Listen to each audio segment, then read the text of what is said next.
Bienvenue au service français de Freedom Center International. Aujourd'hui, je veux qu'on continue sur le message que j'avais commencé il y a quelques semaines de cela, qui dit que veux-tu qu'il soit pour toi? Que veux-tu qu'il soit pour toi? Ou qui veux-tu qu'il soit pour toi?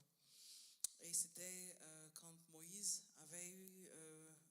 Dieu était venu voir Moïse, où Moïse était allé voir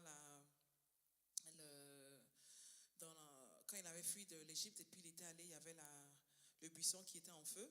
Quand il est venu, quand Dieu s'est présenté à lui, il lui a dit qu'il l'envoyait vers Israël pour aller parler à Israël. Et puis il lui a demandé, mais si je vais, qui doit dire qu'il m'a envoyé? Et il lui a dit, va leur dire, je suis.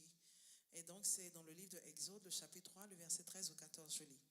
Moïse dit à Dieu, j'irai donc trouver les Israélites et je leur dirai, le Dieu de vos ancêtres m'envoie vers vous.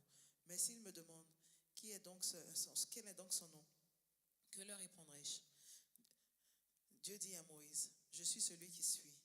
Et il ajouta, voici ce que tu diras aux Israélites, je suis m'a envoyé vers vous. Et donc, comme je l'avais expliqué déjà, c'est quand il a dit je suis, c'est-à-dire c'est un chèque blanc qui t'a donné signé, et donc tu mets ce que tu veux qu'il soit dessus pour toi. Si tu veux qu'il soit ton berger, il sera ton berger. Si tu veux qu'il soit celui qui pourvoit pour toi, il est celui qui pourvoit.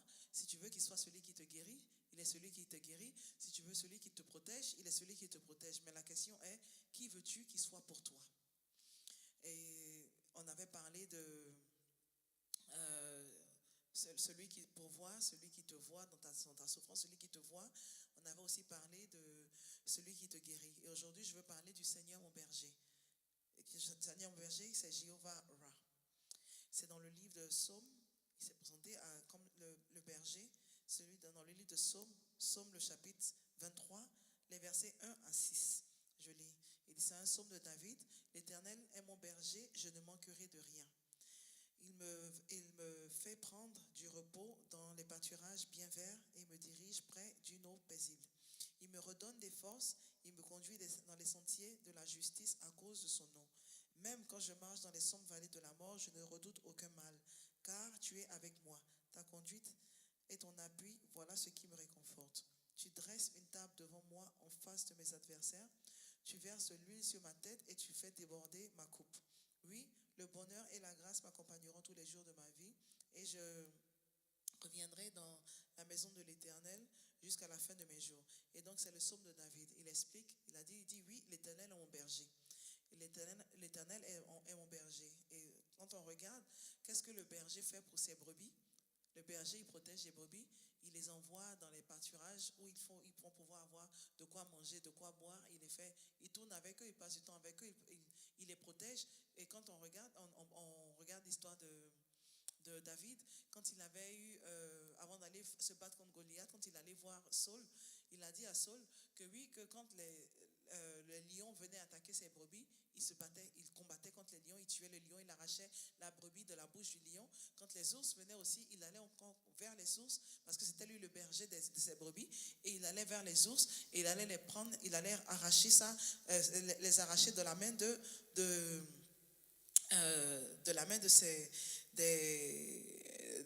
l'ours. Et donc, il protégeait ses brebis. Il ne permettait pas aux ours ou aux lions de pouvoir tuer ses brebis. Il les protégeait. Et donc, aujourd'hui, il parle et il nous dit que l'Éternel est mon berger. Et donc, si tu veux que l'Éternel soit ton berger, celui qui te protège, il dit, l'Éternel est son berger. Il peut être ton berger parce qu'il est le je suis. Il est ce que tu veux qu'il soit. Et donc, si tu veux qu'il soit ton berger, il est ton berger. Et donc, il dit, il me prend du repos, il me donne du repos dans les pâturages bien verts. Et donc, quand tu regardes d'abord, avant, pour que les brebis puissent arriver au pâturage bien vert, c'est-à-dire que les brebis suivent le berger. Quand le berger, il leur montre la direction à suivre, ils le suivent. Les brebis ne vont pas à gauche pendant que ils ne vont pas à gauche alors que le berger a décidé d'aller sur la droite. Ils ne vont pas derrière quand le berger a décidé d'aller à l'avant, ils ne font pas demi-tour. Ils suivent le berger. Et donc, si l'Éternel, tu veux que l'Éternel soit ton berger, ben, tu suis ses directives. Tu suis les directions qu'il te donne. Parce que c'est lui qui va le berger, il est bon et il a de bonnes intentions pour ses brebis. Et donc, il veut que ses brebis puissent avoir de quoi manger. Donc, il les envoie dans des pâturages bien verts. Il va fouiller, il tourne, et puis où il voit qu'il y a quelque chose qui est bon pour elles, il les conduit vers ces pâturages-là. Quand il a découvert un autre endroit qui va encore les profiter, il les envoie vers ce pâturage. Quand il sait qu'elles auront besoin d'eau, il les envoie vers les eaux pour qu'elles puissent boire. Et donc, il a de bonnes intentions pour ses brebis. Et donc, si l'Éternel est ton berger, tu peux avoir confiance ou tu peux te jeter dans ses bras parce qu'il te protégera. Il est ton berger. Si tu veux que l'Éternel soit ton berger, il sera ton berger. Comme je l'ai dit toujours, dans le titre, je dis, qui veux-tu qu'il soit pour toi? Si tu veux qu'il soit ton berger, il sera ton berger. Si tu veux qu'il soit celui qui pourvoit, il sera celui qui pourvoit. Mais aujourd'hui, on parle de celui qui est ton berger. Et donc, si tu veux qu'il soit ton berger, il sera ton berger. Mais si l'Éternel est ton berger, cela sous-entend que tu suis ses directives. Si l'Éternel est ton berger, cela sous-entend que tu as une confiance absolue en ce qu'il te dit ou en lui. Et donc, quand il te dit d'aller sur la gauche, et quand ta tête te dit que mais la gauche n'a pas l'air aussi bien, je préfère aller sur la droite, tu vas aller sur la gauche parce que l'Éternel t'a dit d'aller sur la gauche, parce que c'est ton berger. Si tu as décidé de rentrer dans ce mariage et que l'Éternel te dit, celui-là ou celle-là n'est pas bien pour toi, ne rentre pas dedans, parce que l'Éternel est ton berger, tu ne rentreras pas dedans. Si tu as décidé d'aller dans un business et que l'Éternel te dit, non, ne va pas dans tel business parce que ce business ne va pas te prospérer, parce que l'Éternel est ton berger, tu ne rentreras pas dedans. Si tu as décidé d'aller à l'étranger parce que tout le monde va à l'étranger pour aller faire des études et que l'Éternel te dit non, reste sur place, je vais te bénir, reste ici. Parce que l'Éternel est ton berger, tu vas rester, tu ne vas pas partir, tu ne vas pas t'entêter et aller à l'étranger. Parce que tout le monde va et donc tu vas décider de partir. Si par exemple, ou alors tout le monde a décidé de faire A, ou alors de se lancer, on dit ce business-là, il est vraiment facile et tout le monde fait et puis tout le monde, ça profite à tout le monde et que toi, tu as décidé d'aller te lancer dedans et puis Dieu te dit non, ne te lance pas dedans parce que l'Éternel est ton berger, tu ne vas pas te lancer dedans. Parce que tu as décidé de le prendre comme l'Éternel ton berger. Il dit oui, il est ton berger parce que le berger, oui, le berger il te protège, mais tu as aussi, tu suis ses directives. Parce que si tu décides d'en faire à ta tête, tu vas traverser des difficultés qui ne sont pas nécessaires, que tu aurais pu éviter. Tu vas avoir des bobos qui ne sont pas nécessaires, des bobos que tu aurais pu éviter. Mais tu te mets dedans alors que ça aurait été beaucoup plus facile pour toi de pouvoir éviter cette difficulté que tu as, mais tu as décidé de te lancer dedans. Je me rappelle, il y avait un des pasteurs qui expliquait, il vivait en Allemagne, il y a des années de cela, il vivait en Allemagne, et puis bon, il essayait il travaillait, et il n'arrivait pas à joindre les deux bouts, vraiment, c'était vraiment difficile. Il faisait tout ce qu'il pouvait, mais il n'arrivait pas à joindre les deux bouts, et c'était vraiment, vraiment difficile pour lui. Et maintenant, à un certain moment, il a décidé, tu sais quoi, il va se lancer dans le ministère. Il a décidé de se lancer dans le ministère parce que vraiment, c'était vraiment difficile. Il n'arrivait pas. Et puis, au début, Dieu lui a dit, mais il ne voulait pas les histoires de pasteur, ça ne l'intéressait vraiment pas du tout. Et donc, pour qu'il se lance dedans, c'était pas vraiment ce qu'il voulait, ce qu'il recherchait. Je ne sais plus la formation dans laquelle il était ou ce qu'il faisait, mais il avait du mal à joindre les deux bouts. Et puis quand il a décidé, tu sais quoi, bon, j'ai décidé d'écouter ce que Dieu me dit, je vais me lancer dans le ministère, je vais faire ce qu'il me dit de faire. Et puis du coup, les choses ont commencé les portes ont commencé à s'ouvrir pour lui. Et puis il a dit, mais Seigneur, si c'était à cause de ça, il fallait me dire que c'était la raison pour laquelle je souffrais, parce qu'il avait décidé de ne pas écouter et puis il souffrait, mais il ne savait pas que le fait de refuser de faire ce que Dieu lui avait dit de faire avait ouvert des portes de souffrance pour lui. Et quand il a décidé d'écouter, il a pu avoir son gain de cause. Et c'est comme ça aussi notre pasteur ici qui nous a expliqué l'histoire où lui, il était dans le truc de marin. Lui, il adore le bateau, il adore les ingénieurs, c'était sa formation, c'était ce qu'il faisait. Et quand il a commencé, et Dieu voulait qu'il aille utiliser étudier la théologie. Il ne voulait pas aller étudier la théologie, c'était pas ce qu'il voulait faire. Donc, il a refusé. Non, non, non. Son rêve, c'était de travailler dans les bateaux, les moteurs et tout. C'était ce qui l'attirait. Et donc, il a insisté, continuer ses cours. Il persistait. À un certain moment, sa bourse a été coupée. Sa bourse était coupée. Maintenant, il n'arrivait plus à joindre deux bouts pour pouvoir payer ses cours et tout ça parce qu'il faisait ça à l'étranger. Je ne sais plus dans quel pays il était. Il faisait ça à l'étranger. Et à la fin, il a décidé, ok, il va se lancer, il va aller faire les cours de théologie. Et quand il a fait, il y a eu une ouverture. On dit, il y a une bourse pour faire la théologie. Et parce qu'il a décidé d'écouter ce que le berger lui avait dit. Et donc, quand tu prends l'Éternel comme berger, si tu suis ses directives, ça t'évite certaines douleurs, certaines difficultés. La plupart du temps, c'est parce qu'on tape, on ne veut pas faire, on traîne les pas, ou on décide de ne pas le faire, ou on shoot un peu pour dire non, je ne vais pas le faire. Et puis, on traverse des difficultés. Mais quand on décide de le suivre, quand on décide de faire ce qu'il nous demande de faire, quand on est attentif à ses directives, et ça nous évite certaines difficultés. Oui, si tu te déroutes, comme un bon berger il va laisser les 99 brebis et puis il va aller chercher la une brebis qui s'est perdue. Et quand il la retrouve, il la ramène avec les autres. Et donc, même quand tu t'éloignes, oui, tu es perdu. Maintenant, quand tu es perdu, tu es exposé là. Tu es exposé à toutes sortes de dangers. Mais il va aller te chercher quand même. Il ne va pas te laisser dans le trou dans lequel tu as décidé de te mettre. Mais il va aller te chercher dans le trou où tu t'es jeté. Et puis, il te ramène avec les autres. Parce que c'est un bon berger. Et c'est pour ça que tu peux avoir confiance en l'Éternel. C'est pour ça que tu peux mettre toute ta confiance sur l'Éternel. Tu peux t'appuyer sur l'Éternel. Tu peux te lancer sur lui parce que tu as confiance en lui. Parce que tu sais qu'il est un bon berger. C'est le berger, il est là, il protège ses brebis. Il est là pour diriger ses brebis. Il est là pour protéger ses brebis. Il est là pour leur donner ce dont elles ont besoin. Le pâturage vert. Dieu, il connaît tes besoins. Et quand il te dit, va à tel endroit, obéis à ses directives. Quand il te dit, va à gauche, obéis. Quand il te dit, va à droite, obéis. Parce qu'il sait la raison pour laquelle il te dit de le faire. C'est lui qui est assis sur le trône. C'est lui qui connaît la fin depuis le début. Avant que tu arrives à la fin, quand tu as commencé, il sait où ça va finir. Et donc, c'est quand il te dit, vas-y, fais ça, ou marche sur ce chemin-là, marche sur ce chemin-là. Tout le monde peut le faire, et puis ça marche pour tout le monde. Mais quand il s'agit de toi, il te dit non, à toi, je te dis de ne pas le faire. Il a sa raison. Et donc, s'il te dit, marche comme ça parce qu'il a ses raisons. Et donc,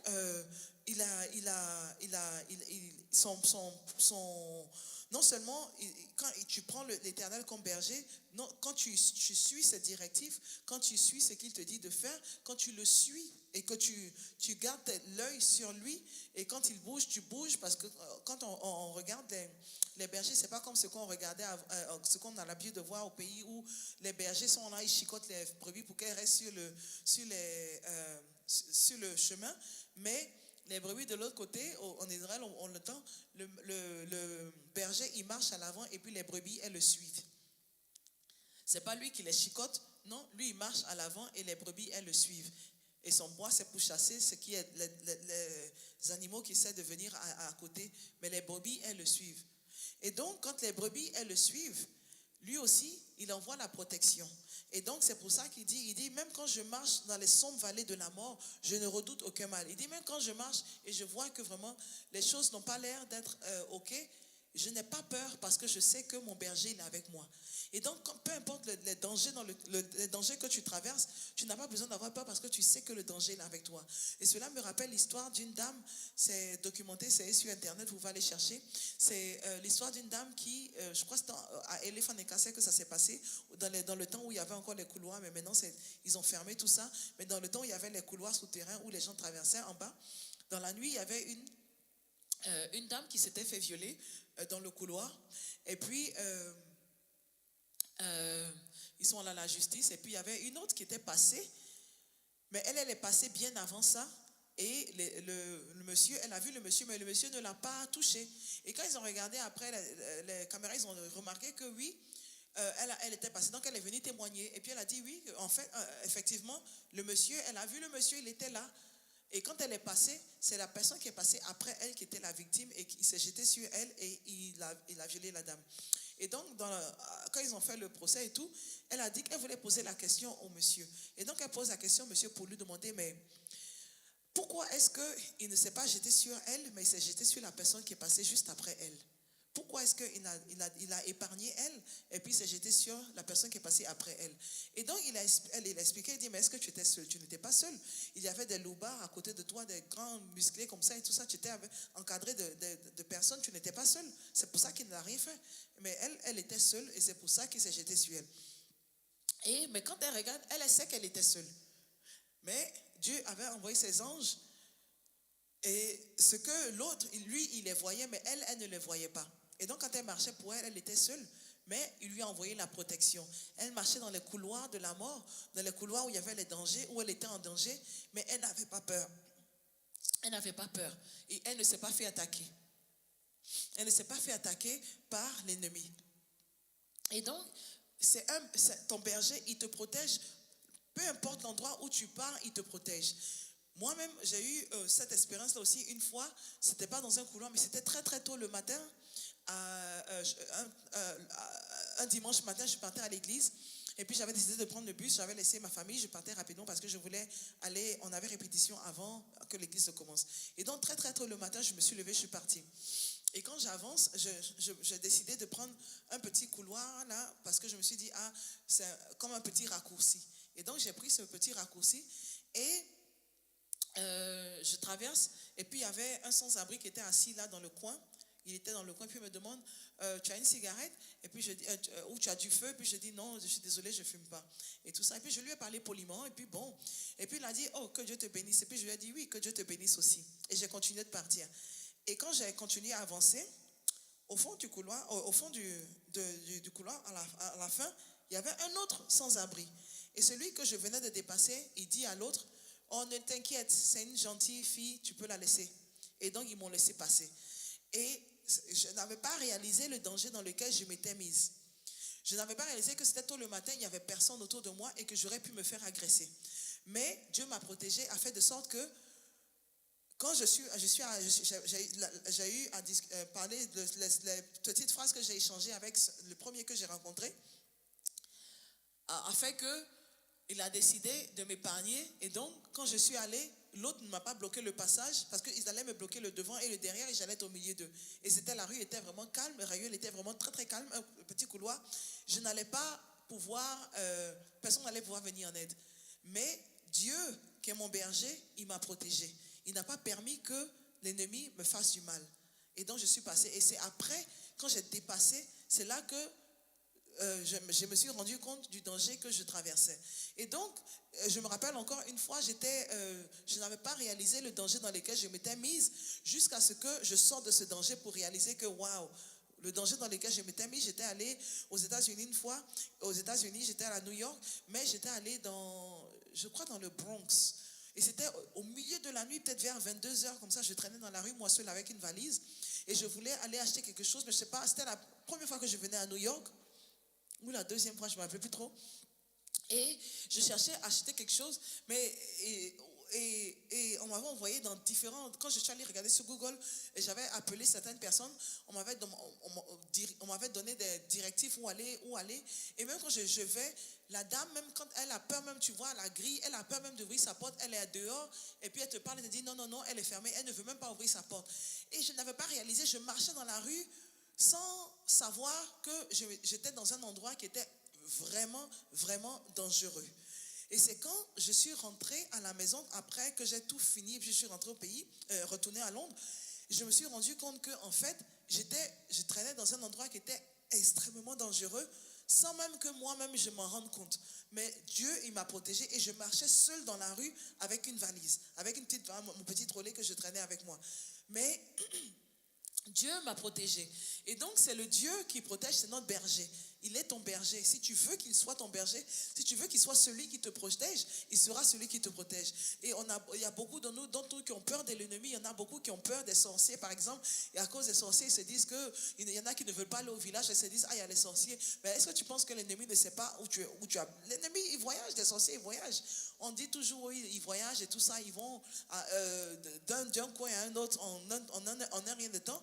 Et donc, tu peux rester où tu es et puis croire que tu es en sécurité, mais tu n'es pas en sécurité, mais c'est Dieu, avec Dieu que tu es en sécurité. Et donc, si tu as Dieu comme berger, l'ennemi ne peut te faire aucun mal. Je me rappelle, il y avait une histoire encore où il y avait une dame elle était sorcière, et elle, son truc, c'était ils avaient mangé les enfants des autres, et puis c'était à son tour, elle devait sacrifier sa fille, mais elle ne voulait pas sacrifier sa fille. Et puis bon, après, elle a décidé de le faire, mais elle a préparé la nourriture que sa fille aimait. Elle lui a fait du foutou avec de la sauce graine. Et puis, elle a préparé le repas, elle l'a présenté devant sa fille. Et puis, sa fille a prié sur la nourriture. Elle a prié sur la nourriture, fermé ses yeux pour que Dieu bénisse la nourriture. Quand elle a prié, quand elle a fini de prier, elle ouvre ses yeux, elle regarde, elle voit que le foutou est là. Et puis la sauce, c'est du sang. Ce n'est pas de la sauce graine, mais c'est du sang. Et puis elle demande à sa maman, mais maman, regarde.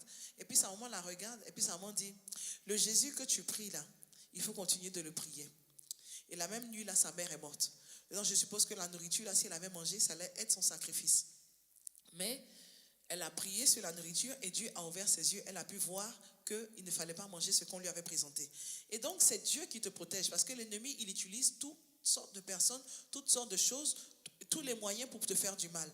Mais c'est Dieu qui te protège. Si tu le prends comme berger, il te protégera parce que c'est lui qui est assis sur le trône, c'est lui qui voit ce qui se passe autour de toi. Et donc, si tu lui fais confiance et que tu te jettes dans ses bras, il te protégera. Si tu lui fais confiance et que tu le prends comme berger, et tu prends Jésus comme berger, il te protégera. Parce qu'il dit, même quand je marche dans les sombres vallées de la mort, je ne redoute aucun mal, car tu es avec moi. Ta conduite et ton appui, voilà ce qui me réconforte. Et donc, si tu prends ça comme réconfort, si tu t'appuies sur Dieu, si tu lui fais confiance, sache qu'il ne te laissera pas tomber, tu es protégé. Mais si tu penses que tu peux te protéger toi-même ou aller chez les féticheurs pour aller chercher toutes sortes de saletés pour aller te faire comme protection, sache que tu n'es pas protégé parce que l'ennemi, tout ce qu'il a pour toi, c'est de te détruire, c'est de te tuer. Il n'a rien de bon à t'offrir. Mais c'est Dieu qui a la vie à t'offrir. Dieu, il te protège, Dieu, il est bon. Et donc, si tu lui fais confiance, si tu t'appuies sur lui, tu n'as pas besoin de craindre de mal ou de savoir qui est en train de faire quoi que ce soit. Je me rappelle une fois, je cherchais à savoir parce que j'avais fait des rêves, puis j'avais compris j'étais sous attaque, il y avait plein de choses. Et puis je disais, Seigneur, il faut me montrer ce qui se passe, qui sont ces personnes qui me font du mal pour que je sache comment m'écarter ou ce que je dois faire. Et puis il m'a dit, s'il veut que je réagisse, s'il veut que je fasse quelque chose, il va me montrer. Mais c'est lui qui réagit, ou c'est lui qui est fait pour moi, ou c'est lui qui est à la charge, il ne va pas me montrer parce que je n'ai pas besoin de m'inquiéter de ça, il a mes arrières. Mais s'il veut que je fasse quelque chose dessus, il me montrera. Mais s'il ne me montre pas, je n'ai pas besoin d'avoir peur. Et donc, ne cherche pas à savoir qui cherche à te faire du mal, si quelqu'un cherche à comploter contre toi, parce que Dieu, il est assis sur le trône, il te voit. C'est lui ton berger, c'est lui qui te protège. Tu peux faire tout ce que tu veux faire comme mal, mais c'est Dieu qui te protège, c'est lui qui voit, c'est lui qui est capable de te protéger. Parce que l'ennemi même est en dessous de nos pieds. L'ennemi ne peut pas te faire du mal parce que tu as Jésus ou parce que tu as Dieu comme berger. Quand tu es dans la paume de l'Éternel, personne ne peut t'arracher de sa paume. Personne ne peut t'arracher de sa paume. Mais si tu décides de faire de l'ennemi ton ennemi, de l'Éternel ton ennemi, donc tu es perdu.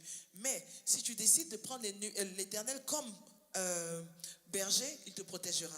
Parce qu'il a dit, je suis l'Éternel ton berger. Il dit, il est l'Éternel mon berger. Il est l'Éternel ton berger parce qu'il protège.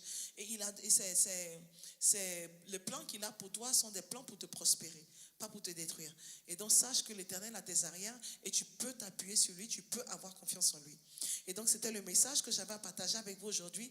Le Jéhovah qui te protège. Jéhovah Ra, Jéhovah, le Seigneur mon berger, celui qui protège. Il est là pour te protéger. Tu n'as pas besoin de craindre tu ne peux craindre aucun mal parce qu'il a tes arrières. Il sait ce dont tu as besoin. Il sait quels sont les dangers qui sont autour de toi. Tout ce que tu as à faire, c'est de le suivre. Tout ce que tu as à faire, c'est d'obéir à sa direction et garder l'œil sur lui. Garder l'œil sur lui. Où il va, tu pars. S'il tourne à gauche, tu tournes à gauche parce que tu le suis. Et tous ceux qui essaient de venir pour te faire du mal n'arriveront pas à t'atteindre parce que l'Éternel est ton berger. Et donc, c'est le message que j'avais partagé avec vous. C'est qui veux-tu qu'il soit pour toi? Qui veux-tu qu'il soit pour toi? Si tu veux qu'il soit ton berger, il est ton berger. Mais qui veux-tu qu'il soit pour toi? Si tu veux qu'il soit ton pourvoyeur, il est ton pourvoyeur. Si tu veux qu'il soit ton guérisseur, il est ton guérisseur. Mais qui veux-tu que l'Éternel soit pour toi? C'est à toi de répondre.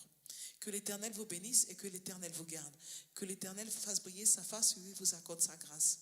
Et que l'Éternel se tourne vers vous et vous donne sa paix. Et que l'amour de Dieu et la communion du Saint-Esprit soient avec vous tous. Vous et vos enfants pour des milliers de générations habiteront dans la maison de l'Éternel pour toujours et toujours. Amen.